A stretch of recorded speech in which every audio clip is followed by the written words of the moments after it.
Welcome back to our channel DMT logics. ఈరోజు క్లాస్లో second sem history state formation of India, ఇందులో top 20 to 25 questions మనం discuss చేద్దాం. ఓకేనా? సో యూనిట్కి ఈ విధంగా 5 క్వశ్చన్లు ఇవ్వడం జరిగింది. ఈ 5 క్వశ్చన్లో మీకు లాంగ్ ఆన్సర్స్, షార్ట్ ఆన్సర్స్ అనేది కవర్ అవుతూ ఉంటాయండి. ఓకేనా? సో వీటికి సంబంధించిన పీడిఎఫ్లు, క్లాసులు, model papers, top 10 important questions వాటి యొక్క క్లాసెస్ని యాప్లో ప్రొవైడ్ చేసాం. మన యాప్ డిఎంటీ లాజిక్స్ ప్లేస్టోర్లో ఉంటుంది, డౌన్లోడ్ చేసుకోండి. డౌన్లోడ్ చేసిన వెంటనే రిజిస్టర్ అవ్వండి. మీ ఫోన్ నెంబరు, మెయిల్, మీ పేరు ఇస్తే రిజిస్ట్రేషన్ అయిపోతుంది. రిజిస్టర్ అయిన వెంటనే first sem, second sem, third sem ఇలా కనిపిస్తూ ఉంటాయి. సెకండ్ సెమ్ క్లిక్ చేసి స్క్రోల్ చేయండి. సెకండ్ సెమ్లో అన్ని కోర్సెస్ కూడా ఉంటాయి. సో ఇక్కడ మీరు చూసుకున్నట్లయితే ఇక్కడ second sem history state formation of India అనేది మీకు 59 రూపీస్కి ఈ కోర్సుని మీకు అందించడం జరుగుతుంది. కోర్స్ తీసుకునే ముందు వ్యాలిడిటీని చెక్ చేసుకోండి.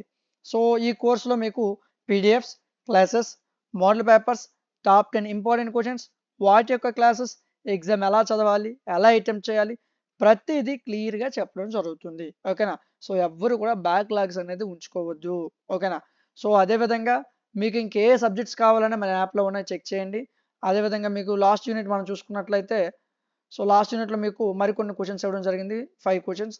సో ఇక్కడ మీకు ఎవరైతే 60 దాదాపుగా 60 మార్క్స్ వరకు చదువుతారో 50+60 వరకు ఇవి మీకు యూజ్ అవుతాయి, ఈ 25 క్వశ్చన్స్ అనేది. సో ఎగ్జామ్కి ఒక్కరోజు ముందు చదువుతారు, పాస్ మార్క్స్ చదివే క్యాండిడేట్స్ ఉంటారు. సో వాళ్ళకి మరొక వీడియో చేయడం జరుగుతుంది. ఆ వీడియోస్ మీరు మిస్ అవ్వకుండా ఉండాలనుకుంటే మన ఛానల్ని సబ్స్క్రైబ్ చేసుకోండి. Thank you.